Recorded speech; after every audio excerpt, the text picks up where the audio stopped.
कई बार नाज़रीन ने गल असीं सुनी है कि जो गंढ लैके जाते हैं लोगों को, ये बहुते लोगों को नहीं इस गल का पता मैडम कि गंढ किनू आते हैं, गंढ कित्थों लफ्ज़ निकलिया।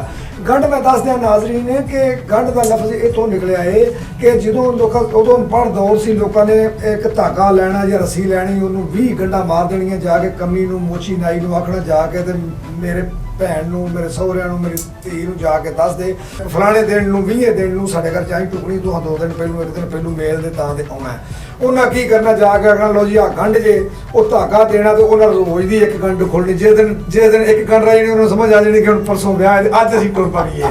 इनू साडी नवीं जनरेशन नूं इन्हां गल्लां दा नहीं पता। असीं ये रहमानी न्यूज़ दे राहीं दसना चाहते हैं नवीं जनरेशन नूं कि ये साडा असल वसेब कल्चर सकाफत साडे बजुर्गां दी की सी। साडे बजुर्गां दी फिर बात करदे कई पिंडां दे विच एक पिंड दे विच रशीद अंजम साहब ये होया इस तरह कि एक मोची ते एक नाई सी, रिश्तेदारां दे कोल मोची ने लैके जानी ना गंढ, वो जनाब वो जी जिहड़े एक तो होने करने अवल ते ना होने करने ते जिथे नाई ने जाना करना, नाई ने जाके ते उत्थे जनाब वेखना कि वेखना तो सारे सारे जी 3 दिन पहलू आ जाने करने। लोग सियाने सन बजुर्ग सन उन्होंने कि यार क्यास करो ये गल की है, नाई जाता सारे जी आ जाते हैं, मोची जाता कुछ जी आउंदा कोने। उन्हें कहा की करिए, उन्हें कहा करना की पता करो। उन्होंने गंढा दे के घलिया ते जाके ते बाद में एक बंदा सियाना सी वो दोवां थावां ते गया। मोची ने जाके आख्या कि भैन नाई जाके गल आंदा है कि भैन तेरी भैन ये गल आंदी सी कि मेरी भैन नूं आखी मैनूं किसी गल दा नहीं पता, तू ही सारा आण के करना, कुड़ियां नूं मेरे नाल लै गया जी अपने हत्थीं करनी, मैनूं नहीं पता। नाई ने गल आखनी मेरे अच्छा मेरी भैन ये आंदी सी, लै मेरे भैन नूं आखी ਉਹਨੂੰ ਨਾ ਨਾਲੇ ਖੇਸ ਦੇਣਾ ਨਾਈ ਨੂੰ ਤੇ ਨਾਲੇ ਆਖਣਾ ਮੇਰੀ ਭੈਣ ਨੂੰ ਆਖੀ ਮੈਂ ਵੇਲ ਆਵਾਂਗੇ ਵੇਲ ਨਾਲ ਉਹਨਾਂ ਸਾਰੇ ਜੀਆਂ ਨੇ ਆ ਜਾਣਾ।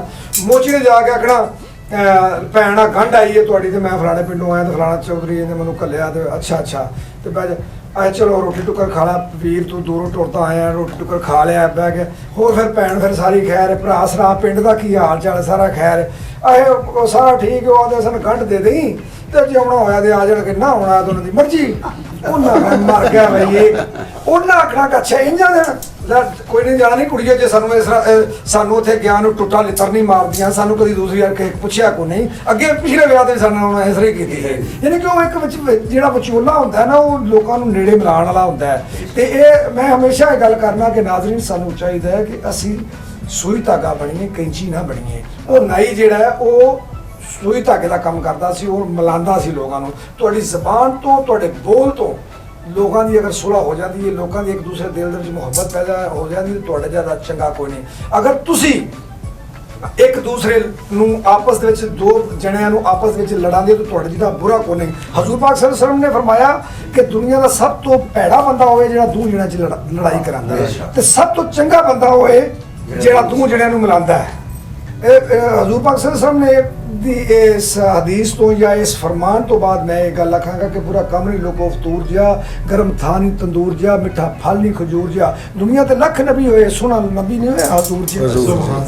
ते जो हजूर पाक ने अल्लाह और उन्हें महबूब ने आख्या कि तुसी लोगों को मिलाओ फतूर मत बुलाओ। रशीद अंजम साहब गल शुरू हो गई अज हयात शफीक साहब का प्रोग्राम सी क्योंकि मैंने मेरे दिल की कुछ आवाज़ होती मैं नाजरीन नूं अपने न्यूज़ के राही दसना चाहना वा कि जालिम लोग वो ने जिहड़े लोगों के दिलों में एक दूसरे की नफरत पाते और अल्लाह के पसंदीदा लोग वो ने। देखो तुहाडे सामने शहद की मक्खी है और एक आम मक्खी है। शहद की मक्खी की है वो भी मक्खी वो भी मक्खी है। शहद की मक्खी जो किलो फल चूसदी है तो वो आन के अपने मूँह का वो जिहड़ा थुक के वो सट्टदी है, ਉਹਨੂੰ ਤੁਸੀਂ ਸ਼ਹਿਦ ਸਮਝ ਕੇ ਖਾਂਦੇ ਹੋ ਚੱਟਦੇ ਹੋ। ਤੇ ਜਿਹੜੀ ਆਮ ਮੱਖੀ ਹੁੰਦੀ ਹੈ ਤੁਸੀਂ ਖਾਣਾ ਖਾਂਦੇ ਹੁੰਦੇ ਹੋ ਚਾਹ ਪੀਂਦੇ ਹੁੰਦੇ ਹੋ ਵਿੱਚ ਆਣ ਕੇ ਡਿੱਗਦੇ ਹੋ ਤੁਸੀਂ ਜ਼ਾਇਆ ਕਰ ਦਿੰਦੇ ਹੋ। ਇਹ ਤੁਹਾਡੀ ਇਸੇ ਤਰ੍ਹਾਂ ਇਨਸਾਨ ਹੈ। ਤੁਹਾਡੀ ਜ਼ਬਾਨ ਤੋਂ ਤੁਸੀਂ ਪਛਾਣੇ ਜਾਓਗੇ ਕਿ ਤੁਸੀਂ ਚੰਗੇ ਹੋ ਜਾਂ ਤੁਸੀਂ